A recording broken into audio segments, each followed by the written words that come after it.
Hello, all you skibbies. This is Great Answer, and you are listening to the Great Answers podcast about kink, sex, and culture. And I am about to play for you an interview that I got to do this weekend that just made my fucking day. I mean, it was amazing. But it's a long one, so I'm not going to make this intro very, very long. I just want to start out by saying, well, first of all, the interview is with Patrick Califia. And you can go ahead while you're listening to me who do this rest of the announcements. You can Google Patrick Califia and find out how awesome it is that I got to interview him. Anyway, so the first thing I have to say is thank you, sponsors. You are making it possible for me to do podcasts like this and pay for the bandwidth. And of course, I'm talking about twistedmonk.com.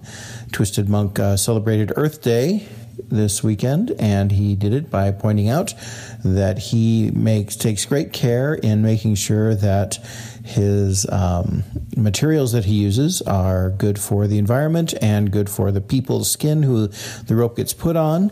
And I can remember, he's been doing this for quite a while. I can remember probably 7-8 years ago at least, he was talking about revamping his HVAC system to make sure that his workers, who he pays a great living wage to, including benefits and vacation time, that he also was getting a better way to keep the hemp dust in the Abbey from getting around. So in case the idea of really awesomely colored, soft, beautiful bondage rope that will give you orgasms isn't enough to make you buy his stuff, you can also know that he is an ethical businessman and a sponsor.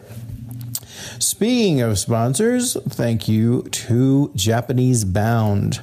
JapaneseBound.com is the other sponsor of the Ropecast, and I am our Ropecast. See, I slip up still.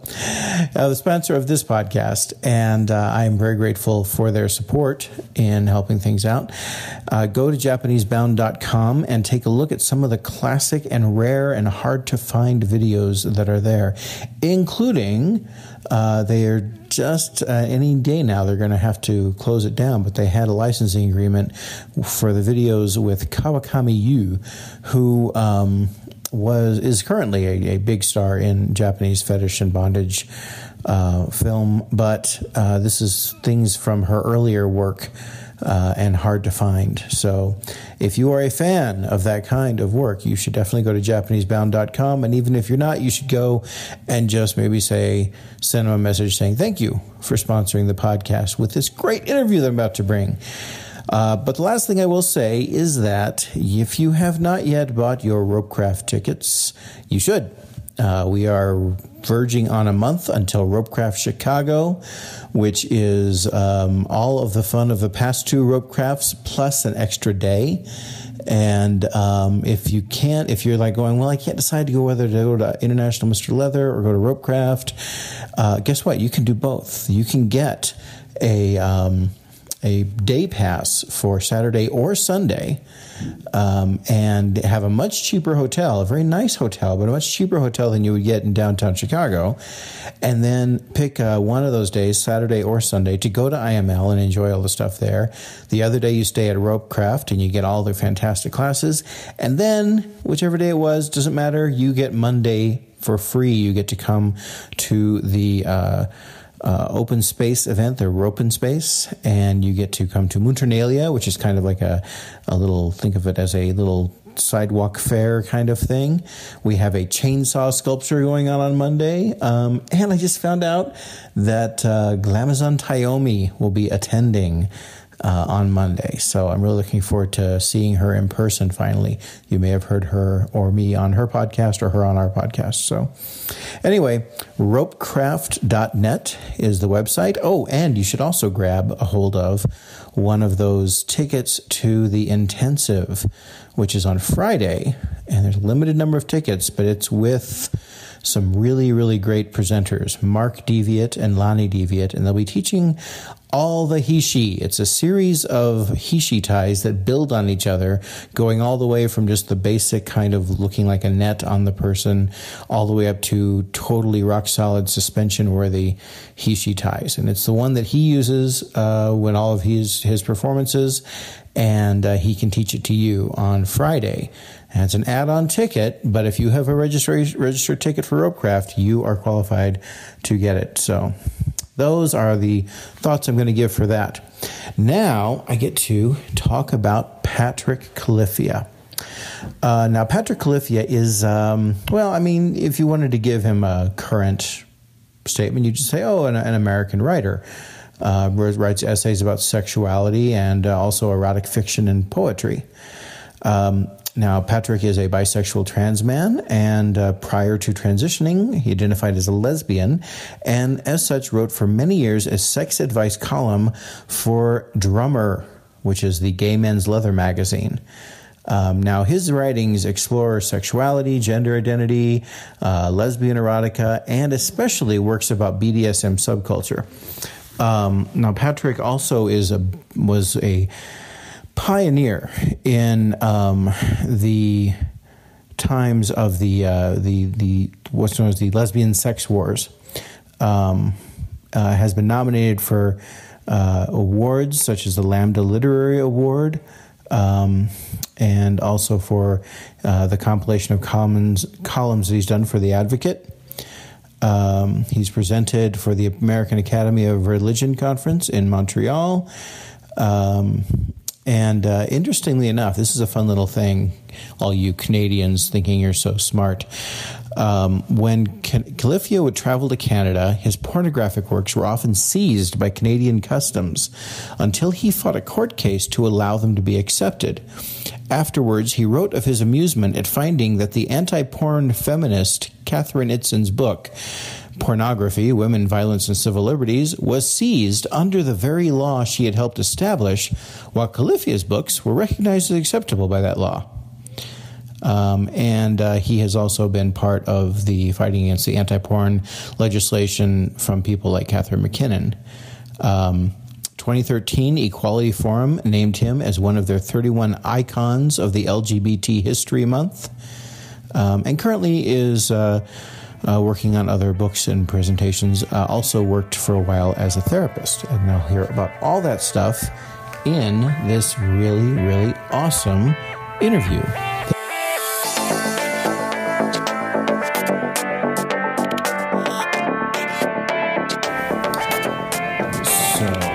We are, and when I say we, this is me trying really hard not to be all fanboy.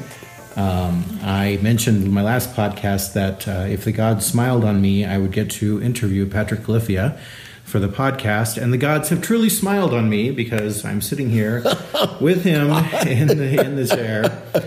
Well, I'm happy to be here. I should tell you that I've had a few friends of mine on Twitter and things like that. One person, Iron Temple Dog, said that Macho Sluts changed his life. Wow. And my friend from Sweden, Hedwig, was also squeeing, going ee, and was absolutely thrilled. So, well, I feel really honored that work that was published that long ago had that much relevance and importance for people. So that's wonderful to hear. Well, it is by no means inaccurate for me to say that your work and your struggle through the years quite literally has resulted in me and Naya being able to not just be here, but to be in the relationship that we have that fulfills us so much. So thank you for that. And I'm going to stop going in that direction before I start crying, because really... don't cry. Don't cry. So. I think I want to just say that being at this event, we're at a leather event in an undisclosed location. Yes, but we can talk about somewhere between Utah and Nevada. Yeah, National Leather Association, Utah. But I just wanted to say that I came out in Salt Lake City in 1971, and there were two gay bars. One was the lesbian bar that was founded by 2 Army nurses that had gotten kicked out of the Army in Korea. And then the other was a gay men's bar that had red flock wallpaper. I shudder to think. And, it was a town where the vice cops came in every Saturday night and got paid off directly from the cash register. There was no envelope. It was just money in their hands. And so it's amazing to be back and see that there's a BDSM community here and that people are so kind to each other, and to feel like, activism works. I mean, if I have anything to tell younger people, it is that fact that if you are prepared to dedicate yourself to working on behalf of a sexual minority or a gender minority, your work will bear fruit. And you may not win every fight that you get into, but that's not really what activism is about. Activism is not about winning as much as it is about creating a record of opposition to the status quo. Ah, wow. And I think that a lot of people miss that. I know when I get a little irritated when people keep talking about how I want the revolution, and like, revolutions suck. Revolutions are really painful places where a lot of people get hurt that are innocent and things like that. Exactly. And I think that the incrementalism, while it's definitely there, I love the way, I'm going to probably quote you on this many times now, the creating a record of opposition to the status quo. Because the status is not quo. And it's okay to support evolution instead of revolution. I think you're right. I think that a violent attempt at social upheaval may be very justified. I totally understand the anger of people who want rapid social change, but I am also very wary of all the collateral damage that results. Right. And the fact that often what you wind up with after a revolution is just less democracy and a cadre of people in power who are quite vindictive. And often using the same tools that the original oppressive regime used, just against a different population. It's an uncommon. But this, we're going to come back to this because we're definitely living in interesting times. But one of the bad parts about teaching alongside you here is that you and I are teaching our classes opposite each other. They're at the same time. Yeah. It's so unfair. We need alternative selves who can go. Exactly. And so I was interested in reading your class description. I don't have it in front of me, but the class description for the one that you were going to be talking, I believe, with the big letter group here, or the big letter cadre that are going to be here. Right. And it had to do with the idea that in an atmosphere where we are paying more attention to the safety of the bottom and the safety of that, that you can lose that sense of dominance and things like that. And the thing you use the word burnout, I think, in that class description. And so I'd be very interested in hearing how this is a Cliff's Notes version of that class, or what? Sure, I'll try to give you a little sense of it. Yeah. Well, first of all, I think that it's important to remember that when we were doing public education about SM in the 70s, we were facing a very hostile audience who was very concerned about violence against women. And so a lot of the stuff that we did was to reframe SM in terms of how much emphasis we placed on the consent of the bottom and their safety and their well-being and their pleasure, to just get people to understand that SM is not about the dominant partner exploiting or abusing their weaker, more malleable partner. I mean, that's a joke. If you've ever met real bottoms, you would never refer to them as weak or malleable. My experience is that they're a very feisty group of self-determined individuals who are excellent at getting what they want. So the reason I did the workshop was because I think, though, that the pendulum has swung too far in that direction, and that all of our approach to safety and technique in this community is based on what the bottom's going to get out of it. And we don't think much consciously about, well, what is the top supposed to get out of this other than the sense of a job well done? You know, I think that in the old guard, which I kind of encountered just the dying end of the old guard as I came out into SM in the late 70s. That group of guys was very much oriented toward bottoms. Not to bottoms, I'm sorry, but toward the top. And there wasn't a lot of negotiation or concern with safety even. You didn't necessarily get a safe word. And the assumption pretty much in the gay men's leather community for the old guard was that if you were a bottom and you got a top's attention and you went home with him, you had agreed to put up with whatever he wanted to do. And if you bitched and whined and sniveled the next day, you weren't likely to get any more play, because then you were seen as a weak individual who might go to the cops. So there's some social coercion going on there. Well, continue to. I don't know if it was social coercion, because it was such a small world that bottoms knew what tops did. And so if you didn't want to get paddled with, a device that had needle points in it, you didn't go home with Sir So-and-so. If you didn't like bullwhips, you didn't go home with another guy. If you hated dildo play, you might avoid another top. There was information available about how people played. But I do think that it was much more focused around top identity, top desire. And, this is kind of shocking to us today, but I'm not sure it should be so shocking. I mean, tops have desires, we have needs, and I sometimes feel like we're expected to be sex toys on behalf of other people's fantasies. And so I really do encourage people who want to top to spend a good chunk of time thinking about what it is that they like. What are their fantasies? What do they need out of a scene in order to feel like it was a good evening of time well spent? Right. I don't think that means you have to ignore the priorities or the needs or safety of the bottom. I do think, though, that there needs to be an adjustment in our community. I mean, you can see that just by the shortage of tops.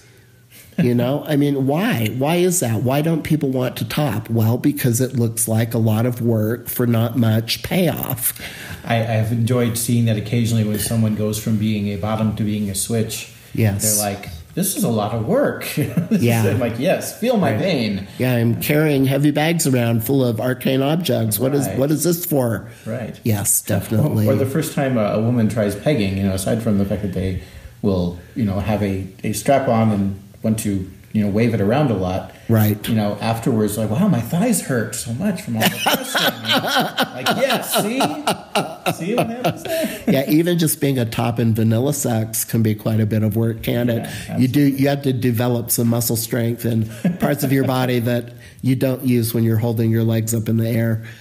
Although that takes muscle strength too. And when I played with tops who are switching, they're often surprised that they're being asked to use muscles they don't normally use.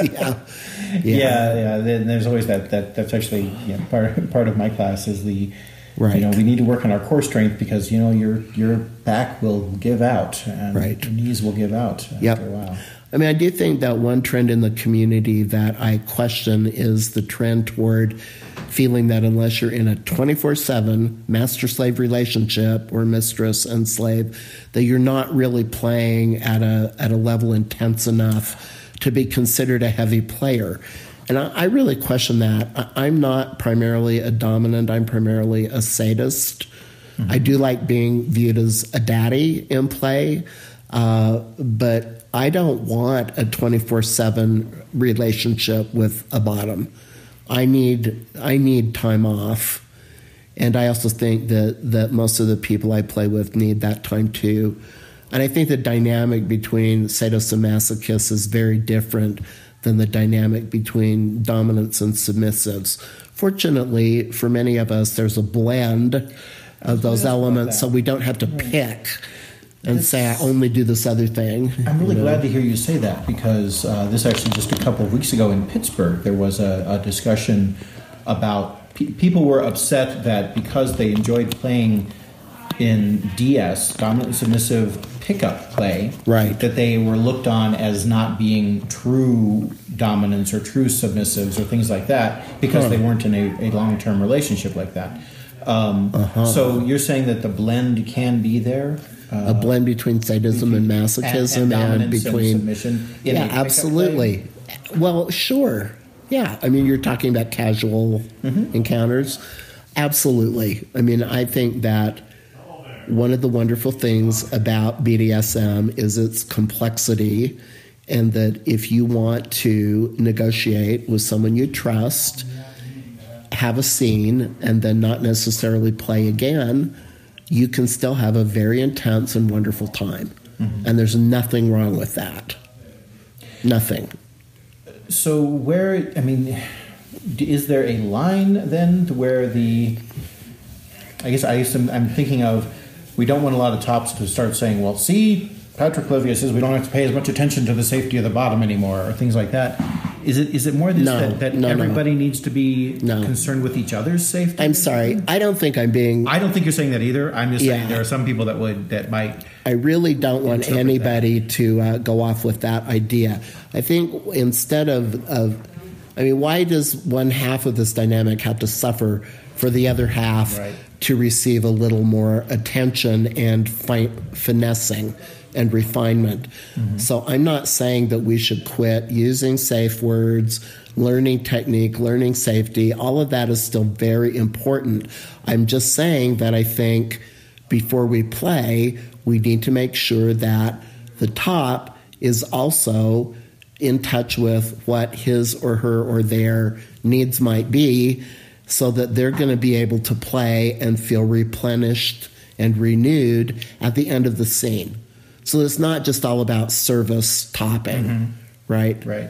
Although, again, I mean, every time you say anything, somebody will get offended. I'm not saying that service topping is a bad thing to do. If that's your Jones, if that's what you live to do, then more power to you. Go have fun. Go have fun. Right. I've always thought that it's interesting that any time that you are saying to someone, this is what you have to be a real dominant, if they follow that, they're not necessarily being a dominant thing. A dominant is a person who does the thing that makes them feel dominant. And if that is that is submitting, that's it. That's part of it. So true. So true. We just there was an article recently that made our heads explode. It included the statement that a dominant must be smarter than their submissive. Huh? And yeah, exactly. My head just exploded. I'm like, what kind of a... Well, I've certainly had that dynamic in relationships where I felt like I had to keep one step ahead of the bottom in order to keep them amused and also continue to find their areas of resistance, because those are the most fun to play with for me. And so I think, but I honestly, when I try to look back at the masochists masochists are smart, and they are assertive, and they are bossy, and they are usually very clear about what they do and don't enjoy. I find that the big trick for a masochist is setting aside some of their ego so that they can actually not resist and let in what the top is willing to do for them. Right. Exactly. I have a fetish for women, tends to be women, who are smarter than me to play with. And part of that is because it is so much more meaningful to me when someone who can, think circles around me and write circles around me and draw circles around me, and that person chooses to submit to my will. Right. That to me just is like amazingly meaningful. And so for me, reading that part of it, I was like, no, it's, not that I think I'm an idiot, but, it can be fun to be a former Marine jarhead topping a former Air Force intelligence person. That's really hot. That's really nice. That is very hot. I love that. Absolutely. That's I'm really here. Part of my relief in hearing you say that is I'm like, oh my God, thank goodness. Well, I just love bottoms And I think that almost every single bottom I've ever met is a beautiful person with a fascinating personality. And my great joy in life is to study a single bottom and to be able to learn what it is that they like and sort of take them apart, as it were, like a radio. So I understand how they're made up or composed. So, they're fascinating and amazing people. I don't know how they do what they do. It's incredible to me. Yeah, I agree. I often say, I am not a switch in terms of dominance and submission, and I find that to be, frankly, a bit of a personal failing. It's like I have not learned how to appreciate this particular aspect of things. In fact, I discovered the hard way when my ankle went out that I only like service if it is something that I can do for myself if I wanted to. Right. If it's something I'm actually not able to do for myself, I really don't enjoy that. Tops can be very cranky when when their bodies aren't working in peak condition. So true. So you mentioned the word old guard, the words old guard, and boy, that is, talk about a topic. People say, the old guard never actually existed, and I've had people introduce themselves, say, so I was trained in the old guard way, and things like that. And I personally think of it as like one of the commandments of leather is, if thou art not Chuck Renslow, thou art probably not old guard. There you go. But there you go. What does that word? What do those words mean to you? I mean, what does that mean when you say that? When you refer to that? I'm working on an article about this. One of the things that Joseph Bean says is that, and he's been in the community longer than I have, and he basically says that he may not be old guard himself, but he's certainly able to pass judgment on the old guard pretension of others. And I think if you came out into SM, after World War II, World War II was a time when the old guard kind of started to form. So where should we put the dividing line? Maybe if you started doing SM, after the 1990s, we should say that probably your notion of old guard is something that you individually created and crafted, and it may be something you're very devoted to and something you believe in, but it may be a misnomer to call it old guard. I think of that as a sort of very formal SM that was practiced by leathermen, many of whom were veterans of World War II, or who were part of bike clubs. But you have to understand that even in the formative gay men's leather community, there was quite a bit of diversity in terms of how people played and what they wanted to do socially. There were guys who joined bike clubs. There were guys who were called goddamn independents, who rode a bike but didn't join a club. There were men who thought the bike clubs were messy, who preferred a more military style of play. You did have some diversity, and people would, travel to different cities to encounter folks who were more in tune with whatever their personal aesthetic was. So there was never a single standard of conduct for people who enjoyed this kind of play. It's hard to get a history of how straight people were playing in the 40s and 50s, but they were there and they were playing. We know there's no way that any form of human sexuality would be specific only to the gay community. Gotcha. So it's just that the gay men's leather world left more of a historical record, and there also have been more people interested in documenting that history than there are people who've gone out to look for a history of straight players from that era. Well, you were part of the Society of Janus. Yes, correct? I was. And that was a mixed group, so to speak. Yes, right. Was it a mixed group because it was like banding together, circling the wagons in the face of a hostile environment? No. Or what was the... Well, it's more personal than that. The Society of Janus was started by a pro-dom whose name was Cynthia Slater, who was a very good friend of mine. And Cynthia started the Society of Janus because she didn't like a lot of the subscription clubs that were kind of conning submissive men out of their money. So with Janus, she would put on a program, give people a newsletter, charge a fixed fee, and you knew exactly what you were going to get. So she and her husband, whose name I can't remember, I'm very sorry, but the two of them formed Janus to sort of provide a social venue for a lot of her clients. And then because she played a lot in the gay men's world and had lovers who were gay leathermen, she found and brought gay men who were interested into the group. And so it started to be known as that kind of group. And then also she's bisexual, so her female lovers started bringing people to the group.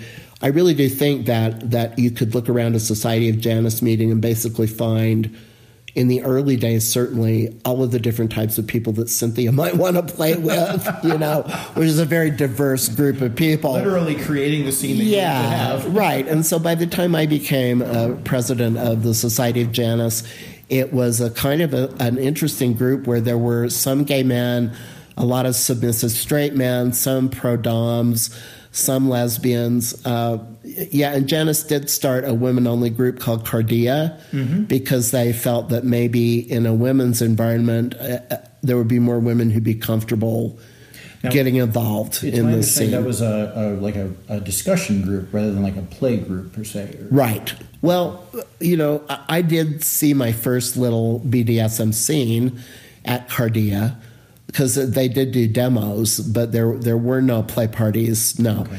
And it was a group that was intended to kind of funnel women into the Society of Janus membership. It didn't do so good at that because a lot of the people who wanted to come to a women-only group were dykes, and dykes usually really hated the Society of Janus because there were men there. It was a very separatist era. Gotcha. So... Can I ask you, what was that first scene? Do you remember? Well, that first scene was done by a woman named Amber, who was in a triad with her. She was a top, and so was her husband. And so when they decided to start playing, he really needed a bottom. And so she was like, well, let's find ourselves a really beautiful, submissive little straight girl, or a bi girl, rather. And so they found Kay. And so the three of them were in a triad for decades, very devoted to each other. And so the first scene I saw was between Amber and Kay. And it was really, I think, brave of them at that point in time to let a room full of people they didn't know very well watch something that was intimate, and meaningful to both of them. So. And did you, when you say that was the first time you'd seen that, were you aware of was that a seminal moment where you're like, that's what I want? Or was that just part of I knew what I wanted, now I know it's possible kind of thing? Well, my life story is a little confusing because until I was 45, I was running around in the world as this girl with really big cleavage and, blonde hair, doing things on behalf of the lesbian leather community. And then at age 45, I decided that I couldn't handle the whole burden of female socialization anymore and allowed myself to explore gender transition. Mm-hmm. So I think it's a little confusing to have a guy who's got a beard and a bald head talk about what lesbians were up to in the 1970s, I've Spencer Bergstedt too, so it's like that was my life. In order to be honest, I have to embrace the fact that I had this lesbian identity that served as a sort of a lesbian mother to me eventually becoming a man, and I really respect and love the person that I was for all those years. I did the best that I could at that time, to be honest with people. It's just that when I did look at transition in my 20s and in my 30s, it was such a difficult process then. I didn't want to go to a clinic at a medical college and go through their assessment process. I knew I was bisexual. I knew that they wouldn't see me as somebody that they could turn into a heterosexual man who would pass, in the straight world. So, it just wasn't going to work for me at that point. Fortunately, by the time I was 45, there was more recognition that being transgendered is not your sexual orientation, and that they're transgender people of every sexual proclivity. Mm-hmm. And I was able to transition without being regulated out of my mind by a bunch of doctors. If and by any question I ask you, you can feel free to say, let's move on. But sure, that's okay. Did you? How did your role in the communities change when you were going through that? Well, I'm really hard to offend, first of all, so you can probably ask me just about anything, as long as you're prepared to hear the answer.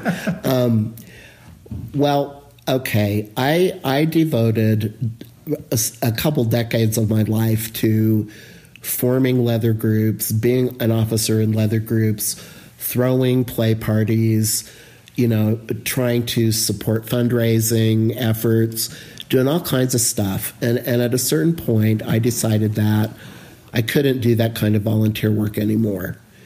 I wanted to become a therapist, and I just needed to take a step back. So by the time I transitioned, I actually was fairly cut off from my own community because therapists are not supposed to run into their clients. Right. Yeah. So I couldn't go to play parties. I certainly couldn't play at a play party where a client might turn up and see what I was doing. I couldn't be part of groups where clients were going to programs. I couldn't even go to the Black Leather Wings event every summer because I had clients in that group. So to preserve my clients' confidentiality and to hold the frame of therapeutic treatment, I decided that I would essentially live like a monk for 10 years, and it took a toll. It really did. Imagine, yeah. It was a great experience, and I would never want to change it, but I'm happy that I'm doing video conferencing now because it means that I can keep good boundaries with my clients without sacrificing community presence. When you came back to the community, were you did you have a moment of wait, what have you done with what I did? I created this great thing, or was it a yay, you've done great things with the work that I did? I totally approve. Besides, almost all the work that created this community was put in on a volunteer basis. Mm-hmm. Group officers do not get paid, and so you have a right to decide what you're going to do with your free time. So if somebody forms a leather organization that I have no interest in, that's basically just none of my business.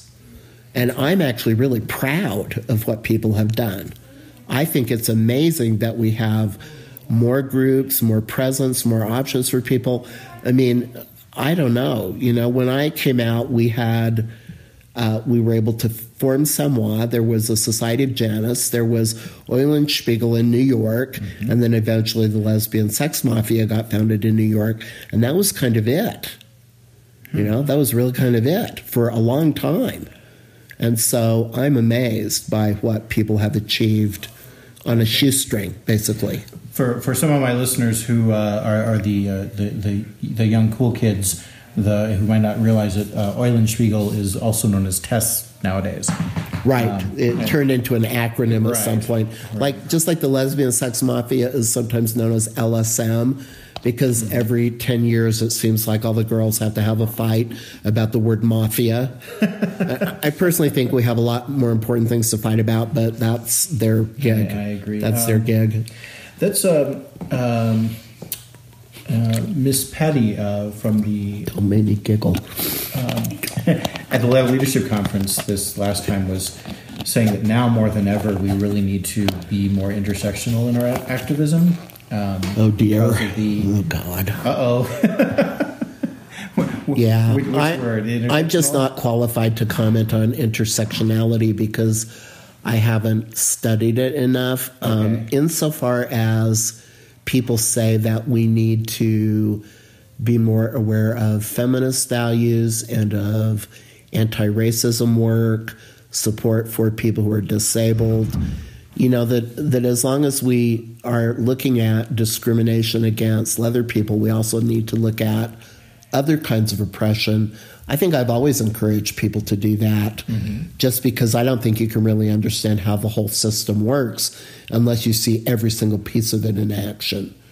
And there's just a systematic effort in this country, in America especially, to discourage people from learning about politics, learning how their government works, holding it accountable, being involved. I mean, we are basically an oligarchy. We are a government of, by, and for the wealthy.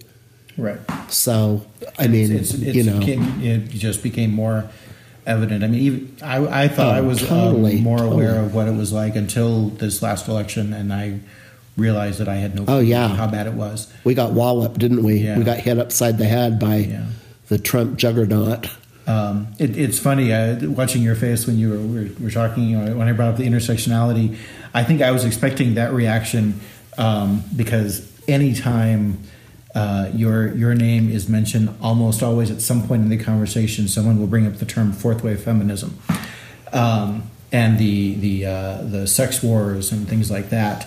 Do you take pride in the fact that you are sort of I guess I'm wondering what it was like if this is one of those things where we look back and we're like, well, we're going to label these people as third wave and these people as fourth wave, or at the time were you aware that there were these two really opposing sides and that you were the next phase in that type of thing? Yeah, of course. I knew I had enemies. I mean, okay, first of all, I think in 1970 and 80, we thought of ourselves as second wave feminists because we thought that the first wave were the suffragettes who'd focused on getting women the vote and who had been willing to go to prison for that, be subjected to forced feeding. Women died during public marches on behalf of suffragism.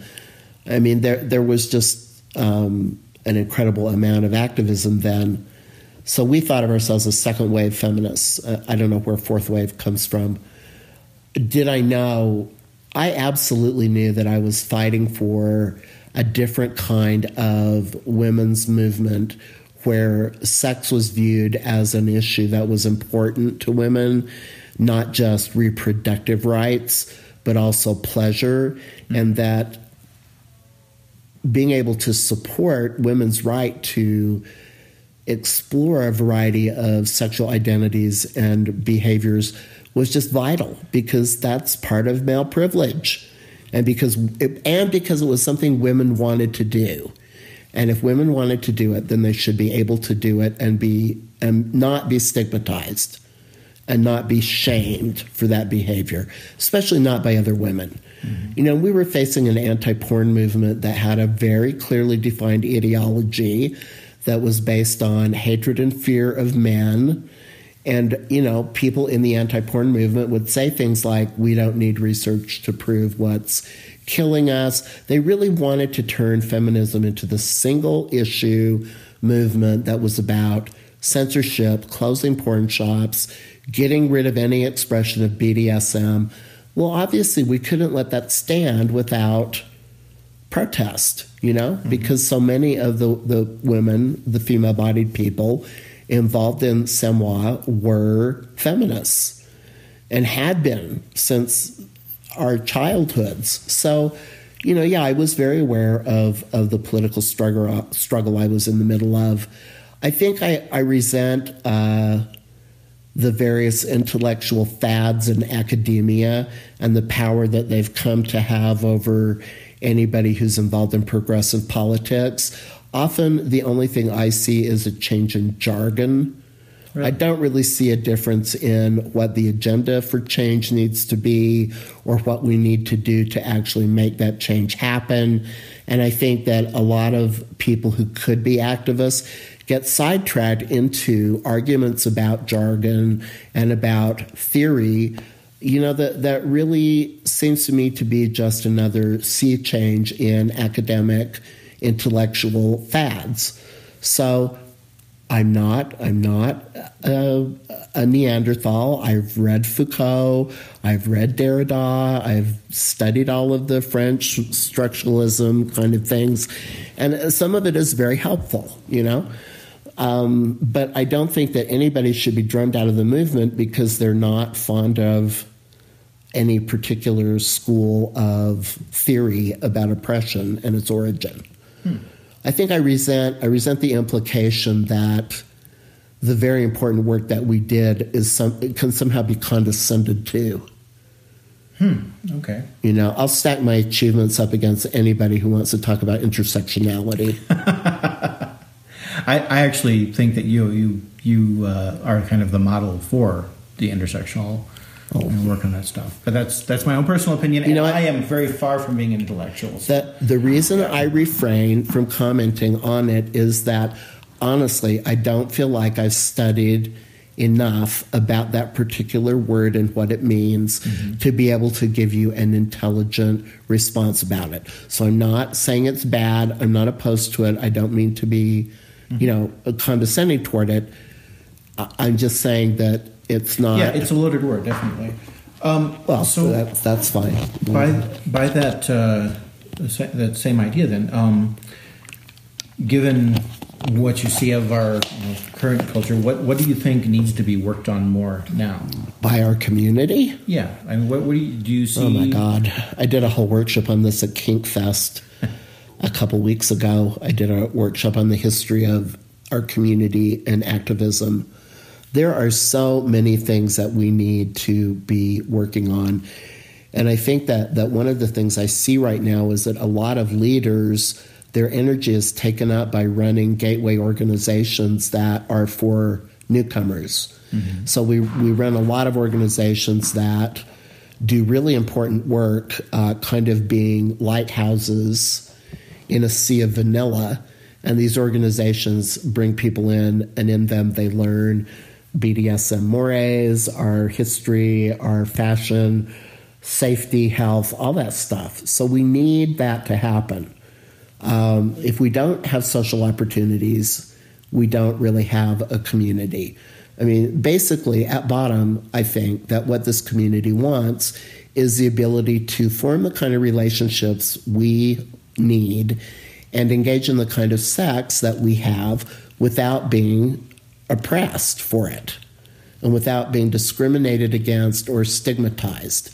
So some of the political issues that are important to me, and this is just a partial list, I'm sure, in this country still, all the sex laws and all of the most common values about sexuality are formed by conservative, usually Christian religion.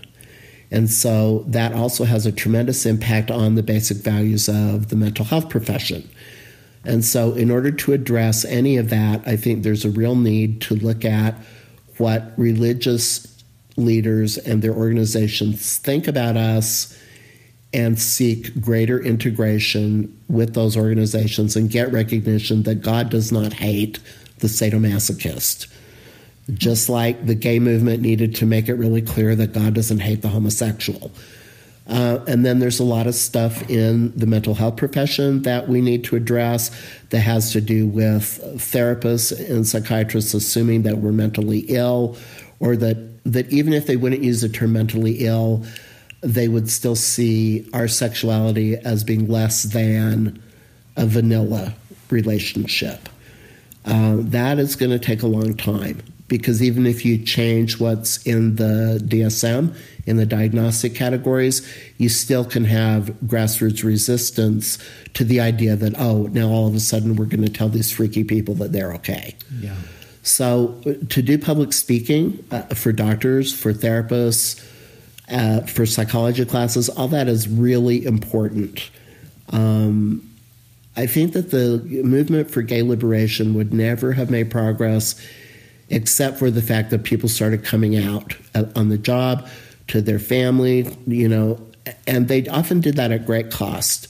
I don't judge anybody who's not publicly identifiable as a sadomasochist, because I know that exacts a cost from you. I do think, though, that what we're looking for is a world where it's safe to be out of the leather closet. As my friend Skip Aiken used to say, don't close the closet door just because there's leather inside. So, or latex for that matter. I think in addition to the mental health profession and religious attitudes toward sexuality, We also need to look at legal things, and there are still problems with customs seizing fetish material. Little Sisters Bookstore in Canada lost a major censorship case there about explicit material that focused on gay sexuality and kinky sex. There's problems with even things like zoning laws, because if you try to start a leather bar or a BDSM club, the first thing you'll run into are those zoning laws. Yep. So the way that cities want to control the sex industry is something we don't really study or look at, but we need to. I think that prostitution laws are often used even today to go after professional dominants and professional submissives and guys who do SM for money. If a vice cop decides to bust you, it's his word against yours in court about whether there was any sex or not. So this very widespread idea that you're safe doing professional SM as long as no sex is involved it's a very thin shadow. It's really not much protection at all. Right, and it's also a very narrow definition of sex, period. Well, yes, and as a community, we don't really think about forming legal defense funds. We have the National Coalition for Sexual Freedom. They do a lot of work on some of these issues, and we do need to get more people signed up as members and more people signed up doing local projects. So what I'm proposing is that leaders in the community who are bored with doing the one-on-one classes and running gateway organizations, we need a second tier of activism. We need local groups who will take on a specific issue that interests them, and get educated and figure out how to do something on behalf of that issue. Even if all you're going to do is run a really good speakers bureau, that's huge. Mm-hmm.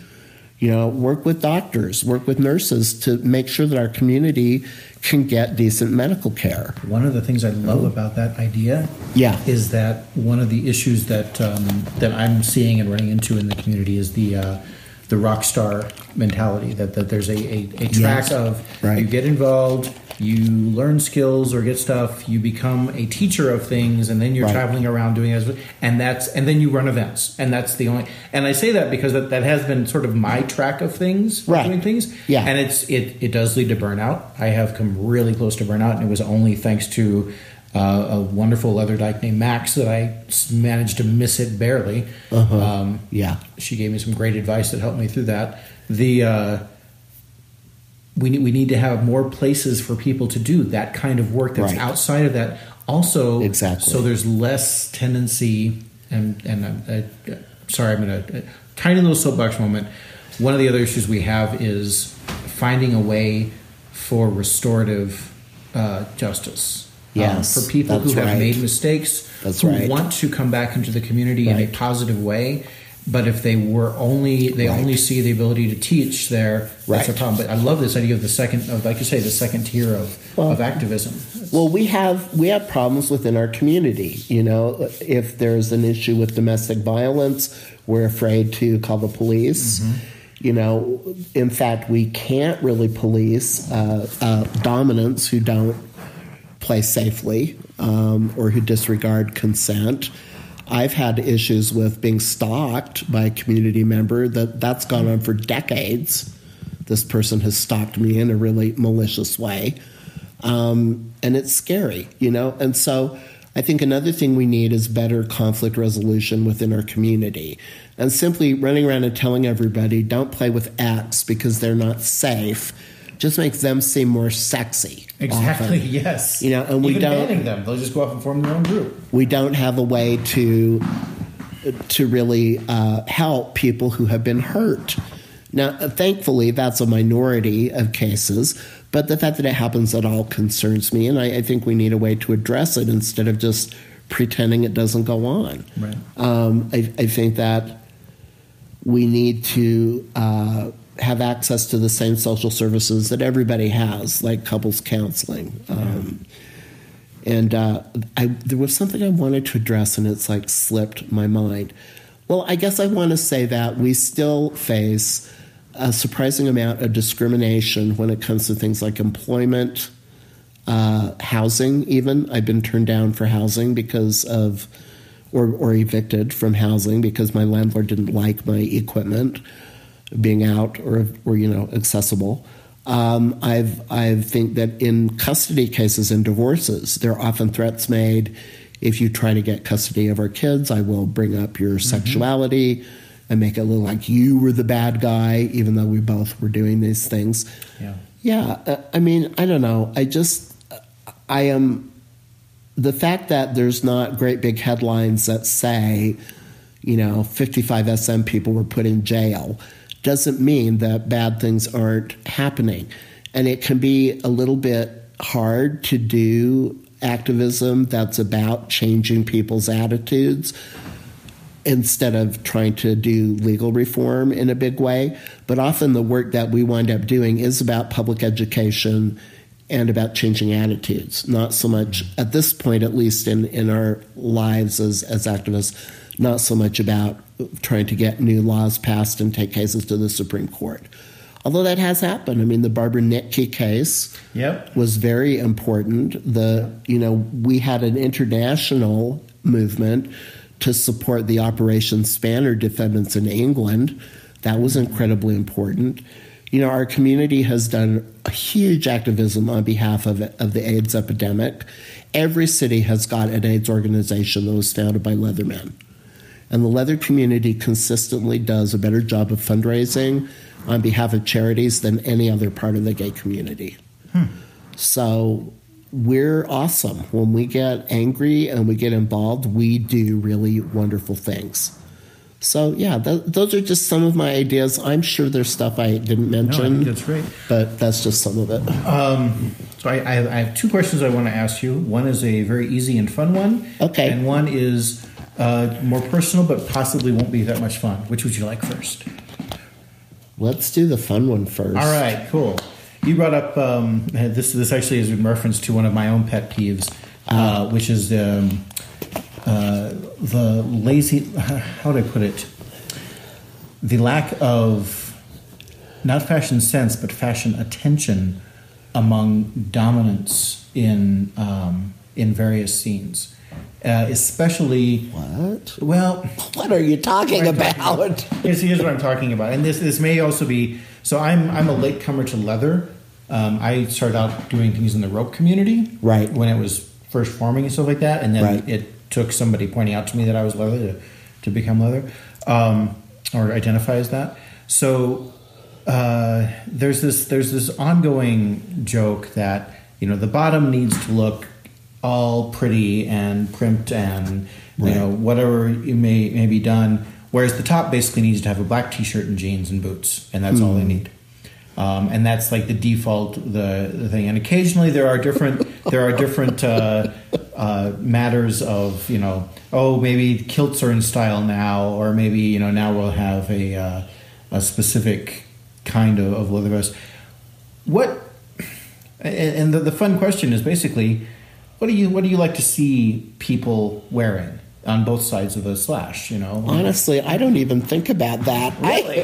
All right. Well, okay. Let's you brought up earlier leather and latex and things like that, which is what. Okay. I think I use the term leather as shorthand for BDSM because that's the term that was popular when I came out.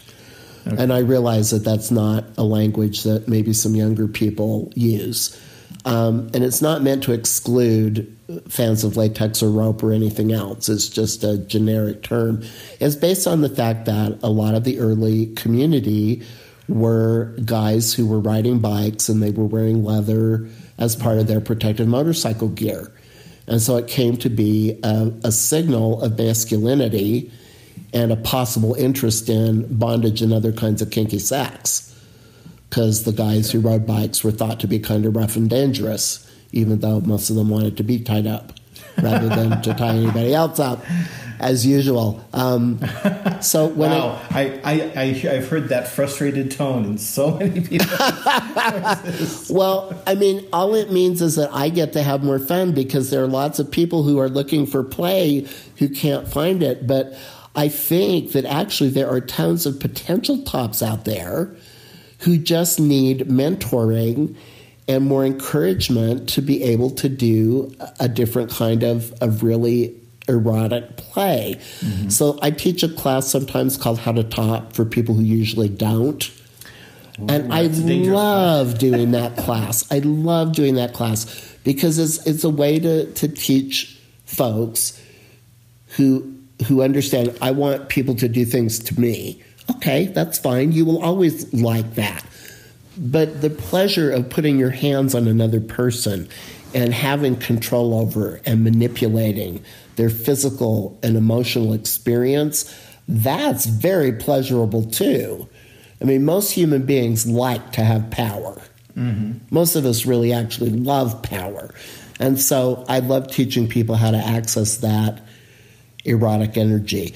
But now in terms of how should tops dress, yes, there is a fashion gap, especially in the more straight part of our community. And I put straight in quotes because in the BDSM community, I think we transcend gender more often than any other sexual minority. But at any rate, I mean, my priority when I go to a dungeon is on being comfortable. I want to transmit some signals about who I am. So I'll probably wear my keys. I'll probably wear a leather vest or something like that. But I'm going to need to be moving around a lot. I like to do flagellation, so I need to have clothes that are not super tight so that I can do that kind of movement. If you do rope bondage, once again, you're moving a lot. You need to be able to get to the other side of your bondage design and control the guy ropes and do all that stuff and not be kind of frozen because you're wearing latex that's so tight you have no crack in your ass anymore. Oh, God, I've tried doing rope with latex on. It is such a nightmare. It is definitely a nightmare. So I don't feel so bad if I see people turn up in just Levi's and boots. I've gone to play parties when my feet were really hurting in running shoes, for God's sake. You know, a lot of people in our community are older or have health issues. People do the best that they can to look good and to look sexy. What I really care about in play is how does it feel. I don't care so much about how it looks. I want to know how it feels. So that's just me. I totally agree with you that people, I think people also will look more sexy if they are comfortable. Yeah. I sometimes feel like somebody might say, well, I'm more comfortable in a sweatshirt, or I'm more comfortable in my bright red tracksuit. But I notice that everybody's wearing a black T-shirt and jeans, so I better not wear my red tracksuit because that's going to be. And so there's a level of, I guess I would like to see more creativity in the things they're comfortable in, right? Rather than just saying, oh, I'm going and I need to be comfortable.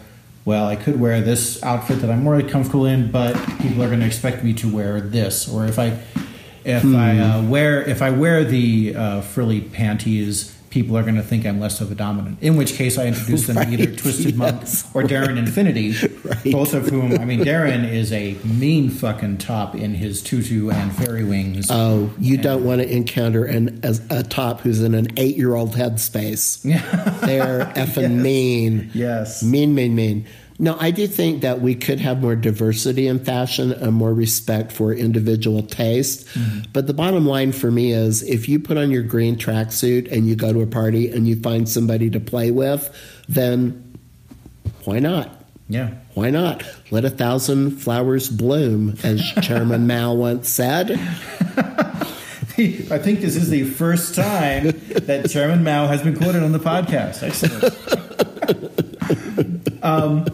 Okay, so the relatively difficult question, this is actually kind of a lead up to, I'm basically trying to wrap my head around making this into an article or podcast or even class. Oh, okay. It is the difficult situation of calling out people who you like, who you respect, who are maybe really good friends, but you see them doing either, let's make it easy. Let's say they did something that was falls in the realm of consent violation. Right. Or even harder, you see people who have a pattern of behavior that just skirts it enough that you can see that it's having a destructive impact. And I think one of the issues that I see is there's this idea of I need to mind my own business, or I can't talk to him about this because I'm his friend, and they double down and try and defend him or her, whichever, or them, right. Choose them. Yeah. And I'm wondering, has there ever been a time, and you don't have to do specific things, I'm more interested in the feelings or how you handled it, where you had to call out a friend for their behavior? Well, for a long time, I feel like I tried to be the SM police. And anytime somebody had a scene that did not go well or that freaked them out, I would get a phone call. And then I'd be like, what the hell do I do about this? Because we did say in the 70s that we policed our own community. And yet we never set up any institutions that would take care of that. So, as basically the only out leather person in my area, I felt like I had to do something about whatever went wrong. And I don't think that works so well, although, I don't know. In terms of friendship, I have often had the experience of being friends with somebody and then finding out something about their play that really made my gorge rise. And I had to evaluate, is this information accurate? Do I believe this? Is it a mistake they made that they learned from? Because I've made mistakes in play. Mm-hmm. I have. I've made some bad mistakes in play. But I think I've been fortunate enough to make amends, I hope, for my mistakes and hopefully learn and do better. But if somebody's just sort of determined to repeat conduct that I find offensive morally, I do have to say something to them, because I can't be friends with people if I don't trust them. It's a matter of trust. It's a matter of also my own conscience and the fact that I don't want to feel like I saw something that was a potential train wreck and I didn't raise a red flag. And so, I have had those conversations. They're awkward. People don't like being told that they're doing things that aren't okay. And often they don't end well. Mm-hmm. Often it means the friendship is over. Yeah. They may or may not listen. Hopefully I've learned over time to phrase my message in such a way that maybe I have a better chance of being heard. I don't know. We all have different histories, and we come into the community with our own traumas and needs, and there are people who can make mistakes. That's very true. Mm-hmm. I think that what we need is some kind of mediation process. I think we need trained mediators who are not anti-SM, who can listen to cases that come up and basically say, this was not okay. Mm-hmm. Either the bottom behaved badly or the top behaved badly. I mean, when I look at what happens to therapists who transgress the ethical rules of the profession, often they don't lose their license to practice. Often what happens is that they have to make amends for what they've done, and they may get referred for continuing education in a particular area, and they may have to practice under supervision for a while before they get their license back. So there's a process within therapy for dealing with transgressions in a way that hopefully doesn't cause a profession to lose someone who might be a good service provider if they can get over themselves and learn that there's certain things they cannot do. I don't know how well that works. I don't know what the recidivism rate is, but I like it as a model. At least it's a model. At least it's one thing we could try that we haven't tried yet, right? To see what happens. I 100% agree with that. And I want to offer you some support for even caring about this and paying attention to it, and really let you know that I empathize. It's not an easy situation to find yourself in. Yeah, I'm torn between being sad that you didn't give me the magic bullet, didn't explain to me what I was supposed to do, but also kind of heartened by the fact that everything you said resonates very well with what our experience has been. Well, I will say that if that's something you want to talk about privately in more detail, I'll give you my phone number. I'll give you my email. I am happy to I will take you up on that. Talk to you more about it. It's I've had those phone calls shitty myself, position. And yes, it right. sucks. Well, okay, let's just say another thing here, which will probably get me into trouble. Oh, good. But it's that consent is not retroactively revocable. Okay? Time and time again, I have seen bottoms negotiate a scene. They go into it. They play really hard. Maybe they renegotiate in the scene. They take more than they thought they could. They are very happy right after the scene because they're full of endorphins. 2 days later, they're home alone. They feel lonely. They are bruised, and they may not have taken physically good care of themselves. And all of a sudden, they feel abandoned, hurt, oxytocin wears off, tricked. Yep. Right. We use the phrases top drop and bottom drop now. Mm-hmm. What would I do? Oh, okay. But, the fact that you have that drop after a scene, that's something that we need to publicize more so people can expect it. Mm-hmm. I learned about these things, frankly, by doing drugs. And I learned that 2 days after you drop acid, you're going to feel like shit. And you need to take your vitamins and some Tylenol and make sure you're eating right. Mm-hmm. And just be sweet to yourself and really treasure that extreme experience. Right. But when you have extreme experiences, it is depleting. It takes a lot out of you to go further than you thought you could go. So what I've seen in some of those situations are bottoms who retroactively decide the top abused them, when in fact the top stuck within their limits. It's just that they don't like how they feel 2 days after the scene. So we do need some way to address that and to make sure that tops' reputations are not ruined. I do think also that some people can't do casual play. There are bottoms who cannot emotionally handle doing an intense scene unless the top is going to be around to provide a safe container for them to go through all the aftermath of heavy play. I see. Okay? Yeah. So if that, in fact, is your experience, don't do casual play. Keep it within the context of a relationship. Or don't do casual play that is to that extreme. Just have also, fun. Yes, you can maybe lighten up a bit and see if you can enjoy play that won't put you in that kind of emotional sense of deprivation and extremity. Yeah. Being lonely does not mean that you were abused. It means you might need to call a friend. Right. Or go out and be with people. Yeah, and there is certainly the level of, this came up in a recent podcast, of there's a difference between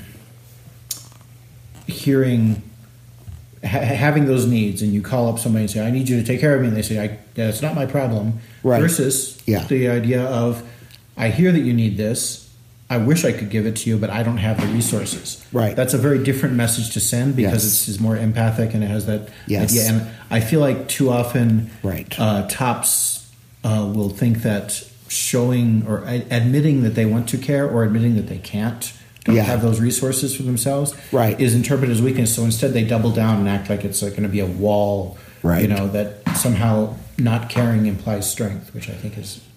Well, I check in. If I do an especially intense scene with somebody, I will check in with them. Or if they're a novice, I call them the day after, and then I call them in a week. Mm-hmm. And I let them know that if they want to, they can call me. That's exactly. That's exactly because if I decided a while ago that if I didn't like people enough to offer them that kind of aftercare, then I shouldn't play with them. And I think if you're a sadist, there is a temptation to do it just because the person who approached you wants it and will let you. And the fact that this is my reciprocal message for tops, you don't have to do something just because the bottom consented to it. Yes. Okay? There is such a thing as going too far, even though the person you're playing with is in an altered state and going, oh, no, don't stop, bring out the single tail. Yeah. Think about this outside of the frame of the excitement of the scene. Mm-hmm. Is this person new? Do they know what they're talking about? How high are they from the play? there's nothing wrong with leaving your audience wanting more. Yes. If this person really wants to keep on going further, exploring more, play with them again. Mm-hmm. Make them a regular play partner. You also don't have to do everything in one scene. And isn't that a kind of a definition of power? Is I will choose what I'm going to do for you, as opposed to just doing a laundry list of things. Exactly. And I do think that another institution I've heard one top recommend is that when he plays with someone who's new to him, he commits to do 3 scenes with that person. So that the bottom knows that this is not their only opportunity to get together with him, and that there can be such a thing as an introductory play, then the play based on, okay, now we know each other a little, and, also the play that says, all right, now we can really go to town. Know what to visit, Right, there's a pacing there. That's a neat idea. So I can't always do that, but it's an interesting idea to think about.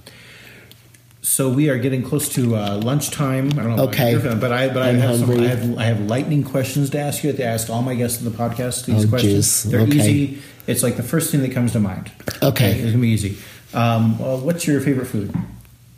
Tomato soup and grilled cheese sandwiches. Ooh, okay. And your beverage of choice?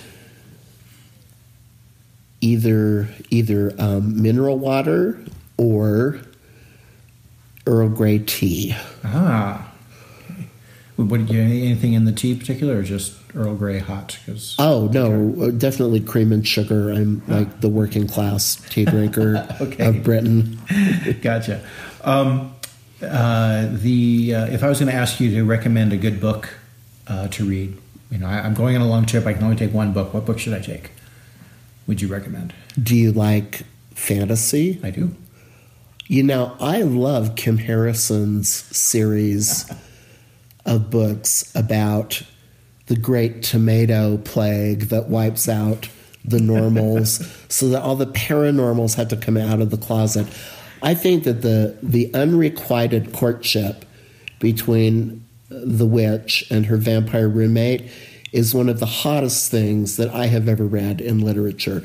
So Kim Harrison's one of my favorite authors. I got to say, she really rules. So the vibrations you're feeling coming from the room is that Naya is over there just absolutely squealing because those are some of her favorite books in the entire world. So we have to exchange reading lists because I'm sure there's a lot of good stuff that I haven't seen yet.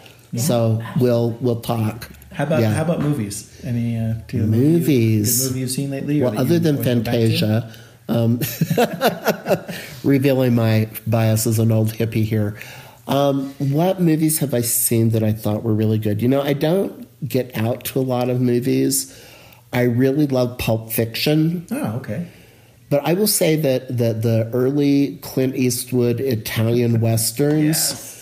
Yes. I was at a school assembly in Camas Valley, Utah, where they showed us. I think it was for a few dollars more, and I was sitting there literally coming. Every time he shot somebody, I was like, and wondering what the hell is going on with me. Yeah, funny Mormon thing about that, by the way. Man. My dad, raised me on those movies. And I thought when they came out on DVD, I wanted to get him the 3 DVD set of the original thing. So I got them for him, and I gave it to him. Yeah. And he was real excited at Christmas until he turned it over and discovered that they had been given an R rating, which meant that by the rules of his church, he couldn't watch them. Why would they give those movies an R rating? I know. There's not even any tit in those movies. That is ridiculous. It was hilarious to me that happened, but oh well. That's funny. We know what that's like. Yes.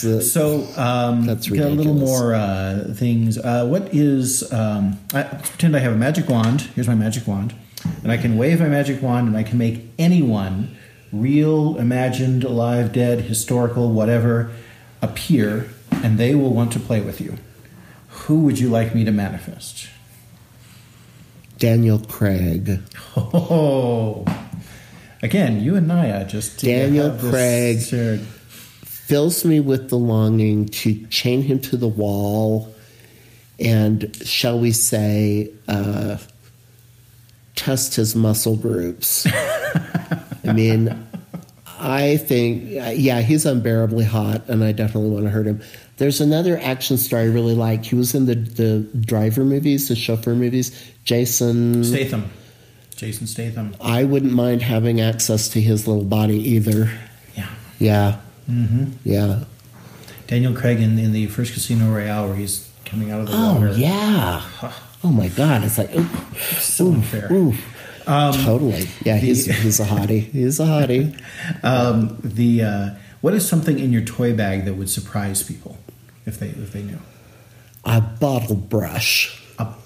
Like for babies? A bottle brush? Yes. Oh my God. Yes. Okay. There you go. I'm not sure I want and that's all I'm going to say about it. Yeah. If you want to know more, you have to bend over. Yeah. Okay. And the last question is, what is your favorite dirty word? My favorite dirty word? Mm-hmm. I've never had anybody ask me that before.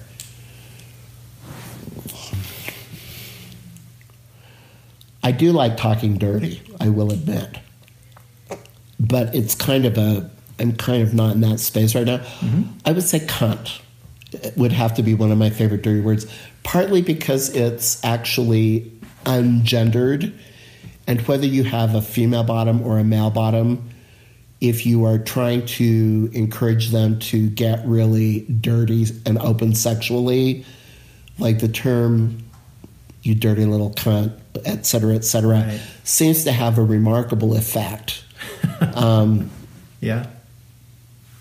I don't know. Cool. No, cunt is a good one. There you go. Like to ask it, yeah. Yeah. Is it okay to say those bad words on the podcast? It is totally fucking awesome to talk on this podcast. Because one of the fun things about podcasting is one of the few, so far, unregulated mediums that actually is far-reaching. Okay. So yes, we can fucking swear all we want. Okay, good.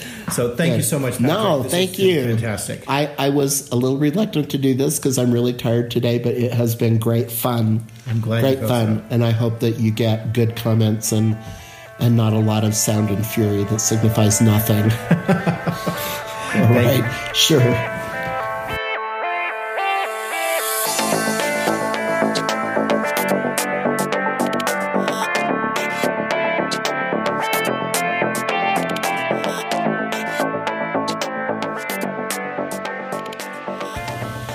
So I'd be remiss if I didn't also thank the National Leather Association Utah chapter for making this possible. We, Naya and I, spent the weekend with Patrick and with the members of NLA Utah teaching a DS and leather intensive. And it was a wonderful, wonderful time in the mountains of Utah, I think north of Salt Lake City. I don't know. We got in a van and drove for a long time. But it was an astounding event and group, and would have been even without Patrick. But the fact that we got to meet him really, really made that nice. So thank you to all of the members of NLA Utah and the Wasatch Academy headmistress especially. Also, thanks again to my sponsors, including my Patreon sponsors. Patreon.com/Great Answer is where you can contribute to help keep this podcast going. I really appreciate that. And I know that sometimes life gets in the way and people have to either reduce or eliminate their pledges. And you know what? No hard feelings when that happens. Please don't ever, ever, ever feel bad about that. I appreciate any support that I can get, even if it's just a note here and there. And I will be publishing on Wednesday the show notes for this particular episode. And even if you are not a patron, those will be for free at patreon.com/Great Answer. So, but if you are a patron, you can also get my sketch notes that I took for, among other things, Patrick's class on long-term BDSM relationships. That's something that my patrons do get. Mwahaha. All right. And thank you again, Twisted Monk. You are, as always, an awesome supporter. And I really, You've always loved your rope, and you are a magnificent man among men. And Japanese Bound, thank you for making the educational and fucking hot videos from Japan more accessible and available to our side of the pond. And thank you also for supporting Great Answers podcast. This is Great Answer. I will be back again next week with an interview with Dr. Arabelle. And we will have an interesting time. I'm going to let you try and figure out what that's going to be about, because I'm just going to let it be a surprise. And in the meantime, remember, sex, kink, culture, it's more complicated than black and white, so we might as well dance in the gray.